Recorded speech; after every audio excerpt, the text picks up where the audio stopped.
विपक्ष तेजस्वी यादव ने दरभंगा की धरती से महिलाओं को लेकर बड़ी घोषणा कर दी है। उन्होंने कहा कि अगर हमारी सरकार बनेगी तो हम करोड़ों माताएं और बहनों के लिए माई बहन मान योजना की शुरुआत करेंगे और आर्थिक रूप से कमजोर महिलाओं को 2500 रुपए देंगे। इसके साथ ही तेजस्वी यादव ने कई और योजना को लेकर हाल ही में की गई घोषणा को फिर से दोहराया। तेजस्वी यादव नीतीश कुमार की यात्रा पर भी निशाना साधने नजर आए। तेजस्वी यादव से बात की है न्यूज 18 संवाददाता अमित कुमार ने। विपक्ष तेजस्वी यादव ने दरभंगा की धरती से एक बड़ी घोषणा की है, माई बहन सम्मान योजना की घोषणा की है। हमारे साथ मौजूद है तेजस्वी जी, बात करते हैं। तेजस्वी जी, आपने दरभंगा की धरती को चुना माई बहन मान योजना की, इसका स्वरूप क्या होगा और जो राशि आएगी वो कैसे? देखिए, जहां भी हम घूम रहे हैं और जो फीडबैक जो मिल रहा है हम लोगों को, और उसी फीडबैक के तहत हम लोगों ने एहसास किया कि महंगाई जो है बड़ी समस्या उभरते आ रही है और आर्थिक न्याय का दौर है। लोगों को न्याय दिलाना हम लोगों का फर्ज है। हम लोगों ने पहले भी जो कहा वो किया, नौकरियों की बात की, हम लोगों ने नौकरियां दिया, आगे भी देंगे। लेकिन हमारी सरकार बनेगी तो जो आधी आबादी है वो महिला के लिए हम लोगों ने एक योजना लाएंगे, माई बहन मान योजना, और सीधे उनके खाता में 2500 रुपए जो है उनके खाता में जाएगा। आर्थिक रूप से आप देख रहे हैं महंगाई की वजह से घर में समस्याएं रहती हैं। माताएं बहनें खुश रहें, ये हम लोग सब लोग चाहते हैं। और छोटी छोटी चीजें मन मार करके, जो माता जितना बहन लोग जितना सहती उतना और कोई नहीं सहता, अपनी इच्छा को मार देती है। कुछ कपड़ा लेना हो, कुछ खाना हो, कहीं जरूरत हो तो निवेश कर सके, तो उनके लिए जो है ये योजना हम लोग ला रहे हैं। और हमको लगता है कि ये काफी अच्छा योजना होगा और आर्थिक न्याय हम लोग जो है दिला पाए। आपने कहा कि माता बहने का जो दर्द है वो हमारा दर्द है, तेजस्वी का दर्द है। आपने ये भी कहा कि सरकार बनते ही 1 महीने में इस योजना की शुरुआत करेंगे। इसका पूरा ब्लूप्रिंट हमने तैयार कर लिया है। वो क्या है ब्लूप्रिंट? हम लोग चाहते हैं बिहार हमारा अव्वल स्टेट में आए, नंबर 1 राज्य बने। तो माता बहनों के आशीर्वाद से मुझे बड़ी प्रसन्नता हुई ये ऐलान करते हुए इस योजना की। और हमने कहा कि जो भी माताएं बहनों का दुख होगा, तकलीफ होगा, आज से तेजस्वी का होगा। और सरकार बनते ही 1 महीने के अंदर जो है इस योजना की हम लोग शुरुआत कर देंगे, जो खाते में सीधे 2500 रुपए जो है उन सभी महिला जो जरूरतमंद हैं उनके खाते में हम लोग दिलवाने का काम करेंगे। लेकिन वर्तमान सरकार तो करी कि हम बिहार गरीब स्टेट है, तो फिर इतनी बड़ी योजना और इसका स्वरूप आपने बताया, फंड का कैसे होगा? गरीबी मिटाना, महंगाई से लोगों को जो है इस महंगाई के दौर में, जब से मोदी जी बीजेपी आई कमर तोड़ महंगाई, तो उनको हम लोग सहयोग करेंगे। और आप देखिएगा गरीब स्टेट है, लेकिन माननीय मुख्यमंत्री जी विज्ञापन पे कितना खर्च कर रहे हैं, एक यात्रा पे कितना खर्च कर रहे हैं। वो तमाम राशि सही जगह तो जा नहीं रहा, वो राशियां इनमें जाएगी। ये तो मुख्यमंत्री की जो यात्रा है वो तो अधिकारियों की लूट की छूट की यात्रा है ना। तेजस्वी भले ही कच्ची उम्र हो, लेकिन कच्ची जुबान नहीं है। हमने जो कहा है वो किया है। कोई भी घोषणा करने से पहले हम साइंटिफिक अध्ययन करते हैं, सारी चीजों को देखते हैं, जो पॉसिबल है वो हम लोग करते हैं और हम लोग करेंगे।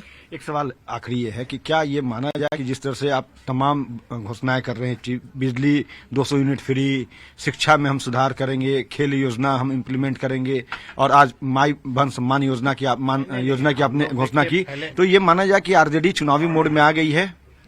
हम लोग पॉलिटिकल पार्टी में हमेशा तैयार रहते हैं चुनाव के लिए। और आप एक बात देखिएगा, हमने पहले भी कहा, आप बताइए, आप भी फीडबैक ले लीजिए। हम तो वर्करों से, जो बूथ के वर्कर हैं उनसे भी मिल रहे हैं, पंचायत ब्लॉक के वर्करों से मिल रहे हैं।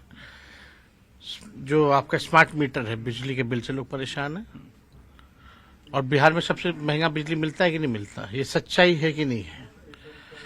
तो हमारा फर्ज बनता है ना कि हम लोगों को राहत दे। तो हमने ऐलान किया कि हमारी सरकार बनेगी तो 200 यूनिट फ्री में बिजली देंगे। अन्य प्रदेशों में जो पेंशन है या सुरक्षा जो पेंशन जो है वो आप देखिएगा कि किस हिसाब से बढ़ा हुआ है, कई जगह 1000 है। तो यहाँ 400 है। तो हम लोग अगर पेंशन जो है उसको हम लोग वृद्धा पेंशन है या दिव्यांगों का जो पेंशन मिलता है या जो विधवा औरतों को जो पेंशन मिलता है, इसको 400 से बढ़ा करके हम लोग 1500 रुपए हम लोग करेंगे। आपने अभ्यर्थियों के लिए भी कहा है कि आने जाने का खर्च हम देंगे। एकदम, ये हमारे पुराना एजेंडे में था और ये हम लोग और थोड़े दिन रह गए होते सरकार में तो ये हम लागू करवा देते, इम्प्लीमेंट हो जाता क्योंकि बीच में भी हमारे एजेंडे में ये था।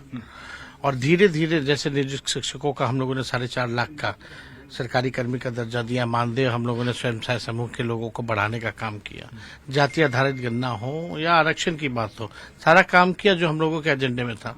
आपके चाचा भी महिला संवाद पे निकल रहे हैं, उससे पहले आपने इस योजना की घोषणा कर दी। लूट तो अधिकारियों की लूट की छूट की यात्रा, क्या संवाद करेंगे, 20 साल से क्या संवाद की है। चलिए, तो ये थे हमारे साथ नेता प्रतिपक्ष तेजस्वी यादव। कैमरा पर्सन मनीष जुनेजा के साथ अमित कुमार, न्यूज 18 पटना।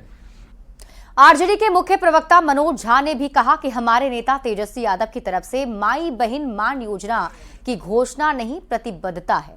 मनोज झा ने कहा कि इसे चुनावी घोषणा के नजरिए से न देखा जाए। महिलाएं समृद्ध होंगी तो परिवार खुशहाल होगा। युवकों के लिए भी तेजस्वी जी की प्रतिबद्धता में और नए आयाम भी जुड़ेंगे। ये घोषणा नहीं, प्रतिबद्धता है। एक ऐसे राज्य में जहां खुशहाली का मतलब कुछ रह नहीं गया था, एक बुनियाद पड़ेगी, महिला समृद्ध होगी, सुखी होगी तो परिवार खुशहाल होगा। और ये सिर्फ एक चुनावी घोषणा की नजर से लोग ना देखें। युवाओं के लिए जो पहले उनकी प्रतिबद्धता थी उसमें भी कुछ नए आयाम जोड़े जाएंगे, जिसकी कुछ घोषणा उन्होंने कल की। आने वाले दिनों में एक व्यापक ब्लूप्रिंट के माध्यम से सारी तैयारी मुकम्मल करने के बाद वो युवाओं के लिए भी अलग से उनकी जो व्यवस्था है, जो मन में है, वो सामने आएंगी। बीपीएससी परीक्षा में हंगामे और पेपर लीक की अफवाह फैलाने के बाद सियासत थम नहीं रही है। तेजस्वी यादव ने पेपर लीक को लेकर नीतीश सरकार पर सवाल उठाए तो एनडीए नेताओं ने तेजस्वी पर छात्रों के बीच भ्रम फैलाने का आरोप लगा दिया है।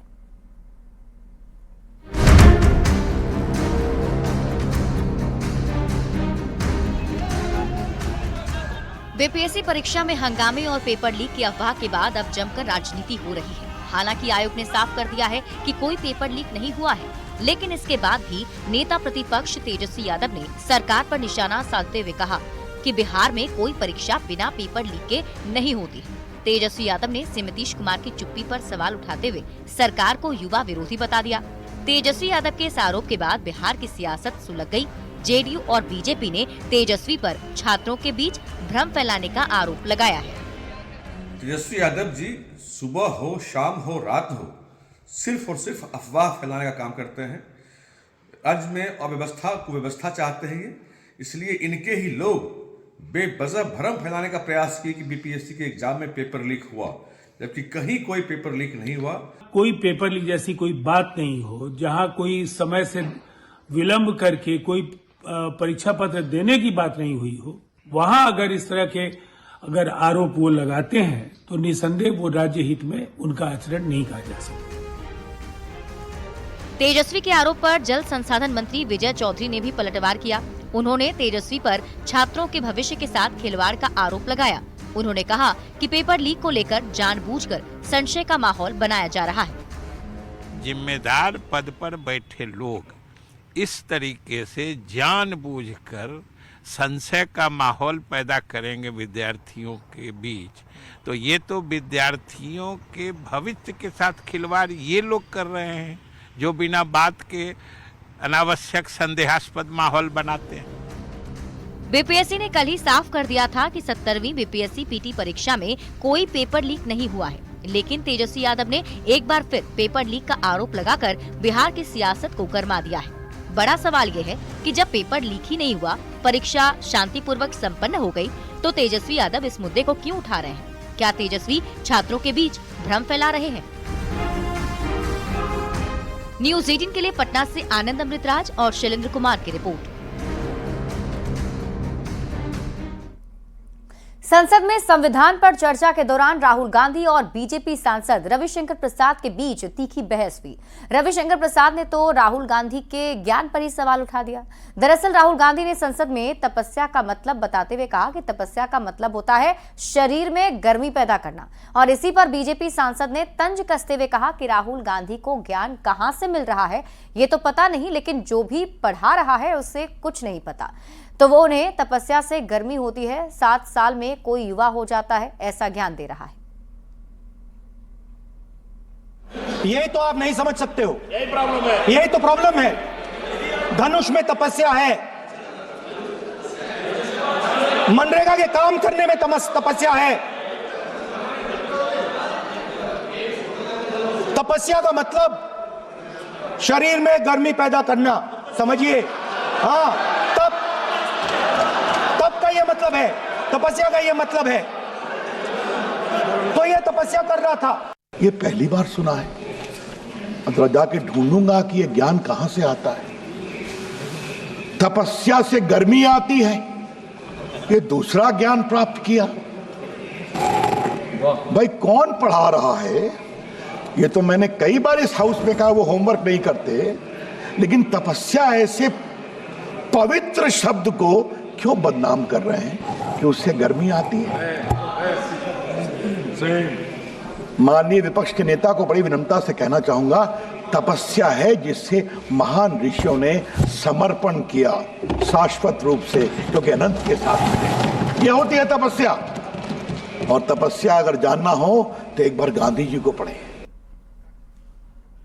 लोकसभा में सोमवार को one nation one election bill पेश होगा। इधर वन नेशन वन इलेक्शन को लेकर आरजेडी ने केंद्र की मंशा पर ही सवाल उठाए हैं।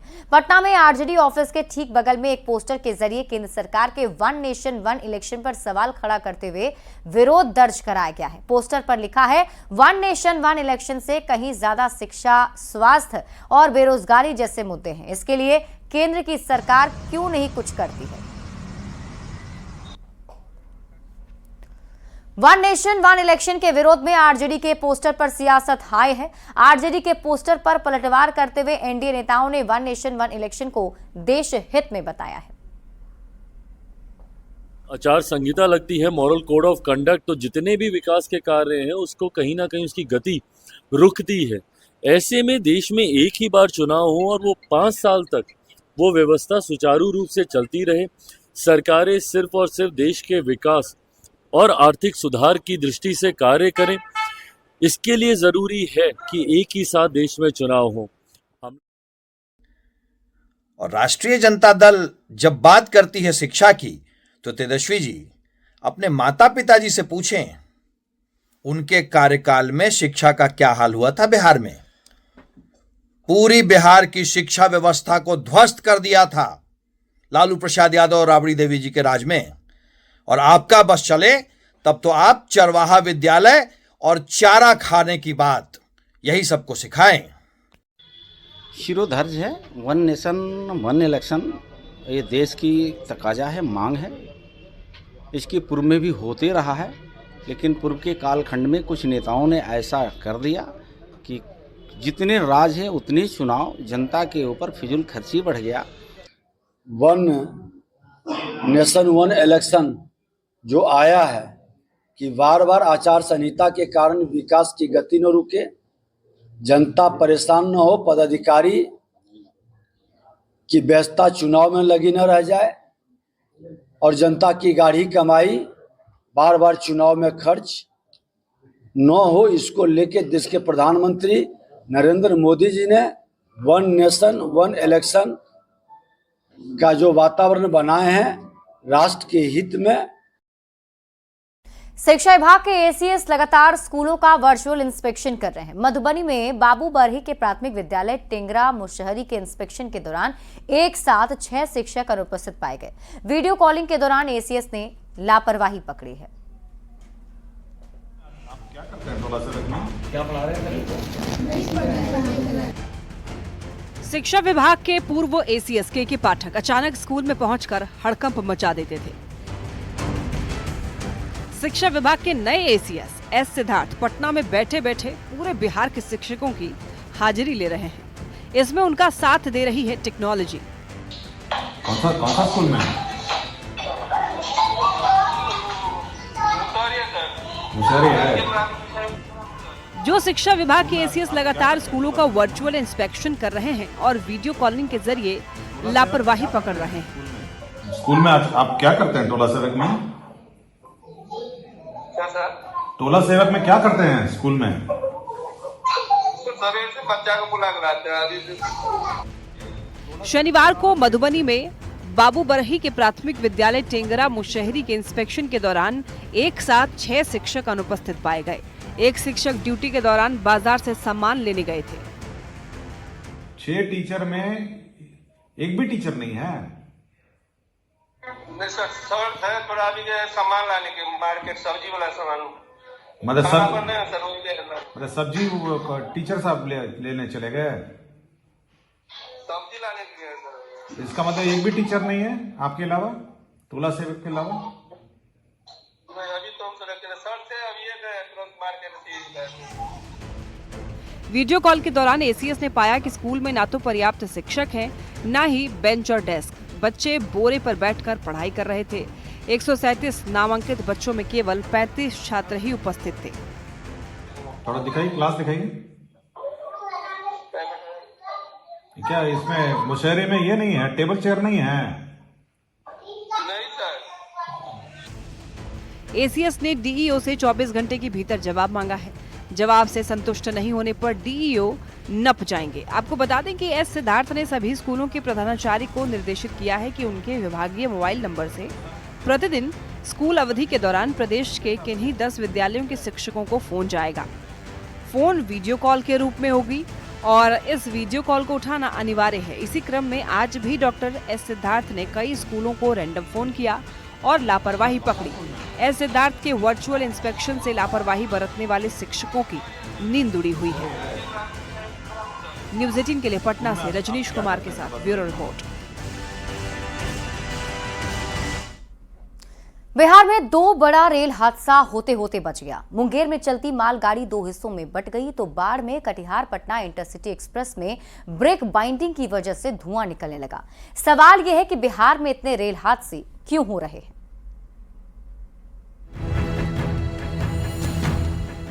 बिहार में आज 2 बड़ा ट्रेन हादसा होते होते टल गया। आप देख रहे हैं 2 तस्वीरें। पहली तस्वीर मुंगेर की है, जहां चलती मालगाड़ी 2 हिस्सों में बट गई। कपलिंग खुलने की वजह से यह हादसा हुआ तो बाढ़ में कटिहार पटना इंटरसिटी एक्सप्रेस में ब्रेक वाइंडिंग की वजह से धुआं निकलने लगा, जिसके बाद अफरा तफरी मच गई। दोनों ही तस्वीर डराने वाली है। मुंगेर के जमालपुर सुल्तानगंज रेलखंड पर खड़िया पिपरा हॉल्ट के पास मालगाड़ी 2 हिस्सों में बट गई। कपलिंग खुलने की वजह से इंजन के साथ 10 डिब्बा आगे बढ़ गया और बाकी 20 डिब्बे पीछे रह गए। मालगाड़ी पर कोयला लदा था। करीब 1 घंटे बाद मालगाड़ी के 10 डिब्बे को कल्याणपुर स्टेशन और बाकी डिब्बे को सुल्तानगंज स्टेशन लाया गया। इस घटना के बाद खड़िया पिपरा हॉल्ट के पास फाटक को भी 2 घंटे के लिए बंद कर दिया गया। करीब 2 घंटे के लिए ट्रेनों का परिचालन ठप रहा। रेल हादसे की दूसरी तस्वीर बाढ़ से है, जहां कटिहार पटना इंटरसिटी एक्सप्रेस में ब्रेक बाइंडिंग की वजह से ट्रेन के ब्रेक शू से धुआं निकलने लगा। धुआं निकलने की वजह से यात्रियों में अफरा तफरी मच गई। ब्रेक शू से धुआं निकलने के बाद यात्री ट्रेन से बाहर आ गए। कुछ यात्री जल्दी जल्दी ट्रेन से उतरने लगे। हालांकि जल्द ही इसे ठीक कर ट्रेन को पटना रवाना किया गया। बिहार में लगातार रेल हादसे की घटना हो रही है। नवंबर महीने में ही दिल्ली दरभंगा स्पेशल ट्रेन बेपटरी हो गई थी। बक्सर में कपलिंग टूटने से मगध एक्सप्रेस 2 हिस्सों में बच गई थी। कुछ दिन पहले जमुई में मालगाड़ी ट्रेन से उतर गई थी। मुजफ्फरपुर में मालगाड़ी की 6 बॉगी पटरी से उतर गई थी। पुणे स्पेशल एक्सप्रेस का इंजन पटरी से उतरने के बाद हड़कंप मच गया था। बड़ा सवाल है कि बिहार में इतने रेल हादसे क्यों हो रहे हैं। न्यूज़ 18 के लिए मुंगेर से अरुण शर्मा और बाढ़ से अनिरुद्ध की रिपोर्ट। और यहाँ रुक एक छोटे से ब्रेक के लिए जल्द लौट